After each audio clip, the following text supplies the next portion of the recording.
The mystery of the Jinn started a long time ago when Allah created them from a flame out of a smokeless fire.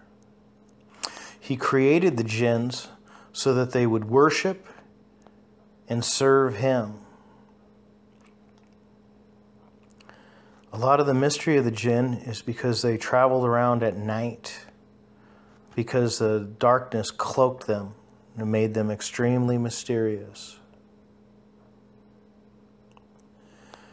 Can you imagine running up against an army of Jinn at night? Well, in 2738, we have just that. Everybody that came across the army of Jinn were forced into submission. They had no chance. This is an unbeatable army that cannot be matched.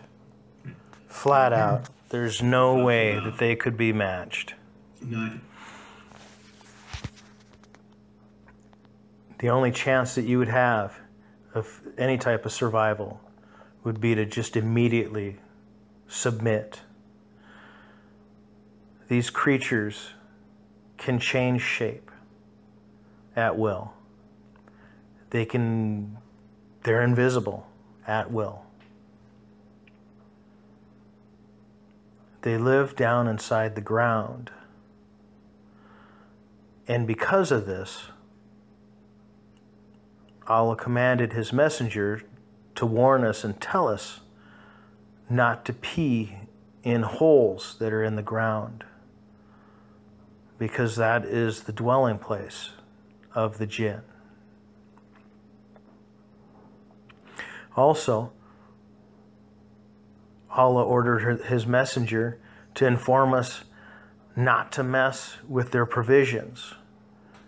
And their provisions are bone fragments and pieces of animal dung. So we're not to mess around with their provisions, because the Jinn need these provisions for survival.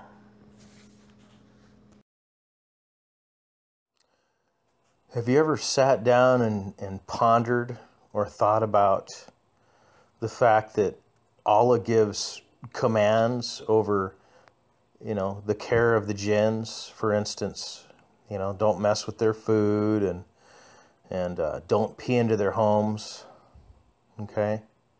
And yet never once did Allah ever tell the Jinns, hey, don't steal the children from their families at night, or hey, don't possess their bodies and take over their bodies. And then also you have Muhammad was talking about a companion that you have. Everybody has a companion from the Jinn. So what he's basically saying is everybody in Islam has a Jinn spirit inside them that tries to corrupt them and tries to hurt them. I've seen videos of people that truly look like they're in pain because of the possession. So have you ever wondered about that? Or have you ever wondered about in the Quran where it just mentions literally just hundreds of times, it says the Lord of the Jinn, just over and over and over and over again. Have you ever wondered about any of these things?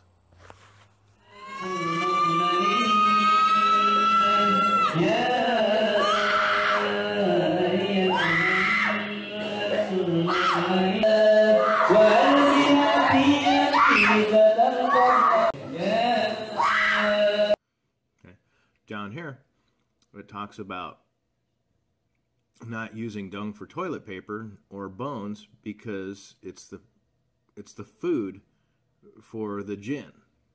Okay? do not pee in a hole in the ground because it is a habitat of the jinn. They live there. So do not pee in their holes that are in the ground. Now, this is a search of the Quran for jinn. And notice that we almost got 150 hits. So my point is that if I search for Allah loves you, actually I didn't find any. That's 0 in the Quran. But when we search for the jinn, see, we get 150 hits. I hope you see where I'm coming from on this. This one here says, all praises to Allah, the Lord of mankind and jinns. The jinn were created with scorching fire. There is no foolishness in me. I am a messenger from the Lord for mankind and jinns. I am a messenger from the Lord for mankind and jinns. And we rescued him and out to the land of which we have blessed for everything with a soul, mankind, and jinns. And then we've sent you, O Muhammad,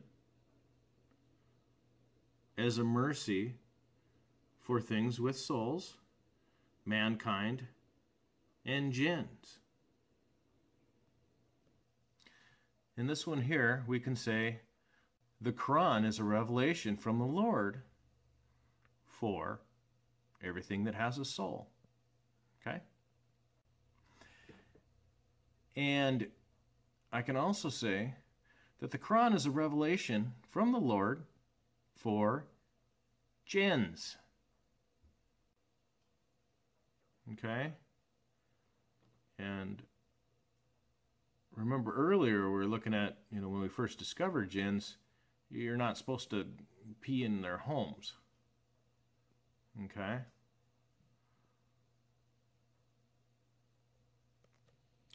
Okay, kids. This is the big one right here. Okay? And I did not create the jinn and mankind except to worship me.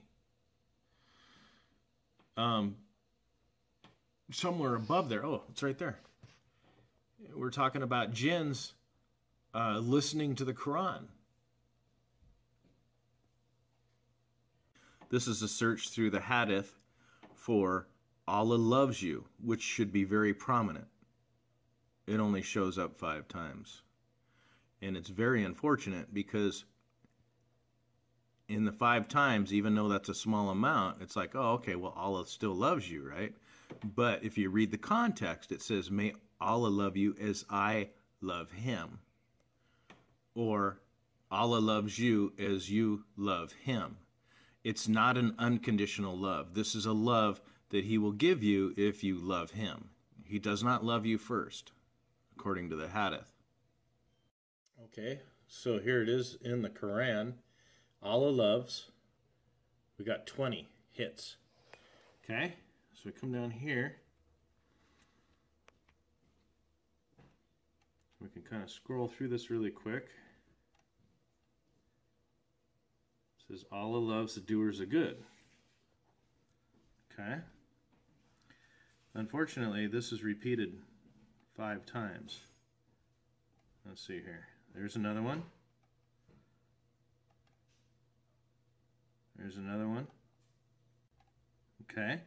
And then, for acting justly, there's another 5 hits on that.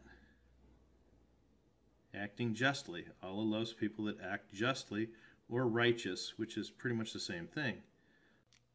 If you read the Bible, trust me, the jinn or little demons or whatever, they're gone. Flat out gone. They will not sit around and listen. I know this. Whoops. I must have got somebody's attention. They hate the Bible.